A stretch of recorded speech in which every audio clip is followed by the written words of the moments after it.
When was sort of the moment where you said, this is a problem I have to deal with? Because obviously B was growing up and she was on the heavier side, but were you alarmed right away or really early on? No, and it's interesting, and I think that's a big issue within childhood obesity. When do we know when our children have gone too far? When no one wants to say, their child is heavy. No one wants to intervene too soon. Every year we would go to the pediatrician, and the pediatrician would kind of note that she was on the heavier side for her age and her height, but she always kind of brushed it off as nothing to worry about until she was 6. And then she said, this trend is really kind of worsening. It's not correcting itself. It's not even staying the same.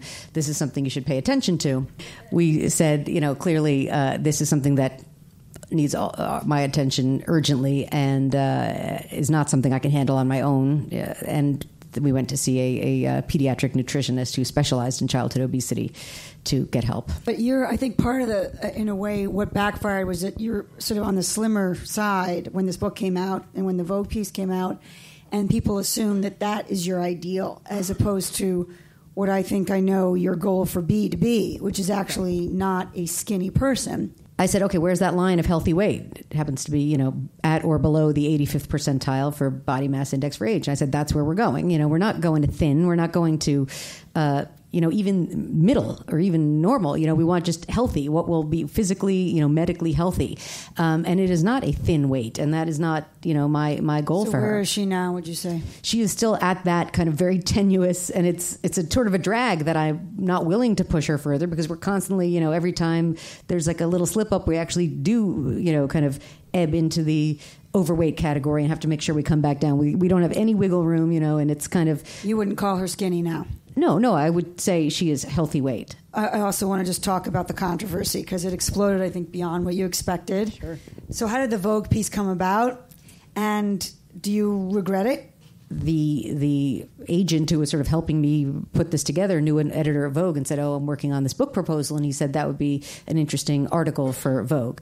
And I thought, great, Vogue, it's like, journalistically, it's a very impressive magazine. It reaches so many women. It obviously deals with issues of weight and size and self-image and in a way that I thought was sort of interesting, and that like the target audience of that magazine was people like me who struggle with this, but yet are trying to be responsible and informed. And, the concern that my goals for B were not health but thinness, I think were compounded by telling this story in a magazine like Vogue, which does, as New York Times described it in relation to my article, it's the spiritual home of the eating disorder. It's basically like, been for years just telling us we're supposed to look like these, incredibly thin women, and there I am, like saying, like, yeah, my daughter was fat. Like it just, it sends a message, which I see now, that is complicated and not necessarily what I intended.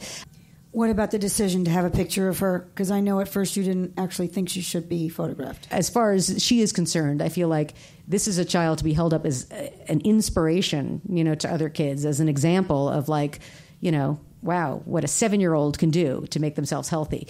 And so I thought, yeah, she should be right there, in that picture, and like, good for her, And I spoke to a psychologist about it, and I said, what should I do? And he was like, you should totally write this art. This is a very important issue, and you should get it out there, but she shouldn't be involved. This is not her thing.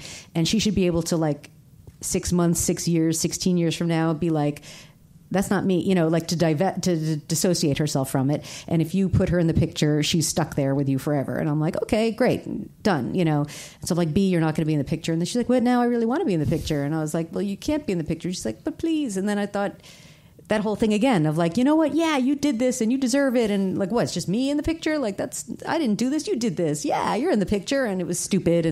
But I kind of got carried away with like, you know what? She has gone through a lot of hard work to do this.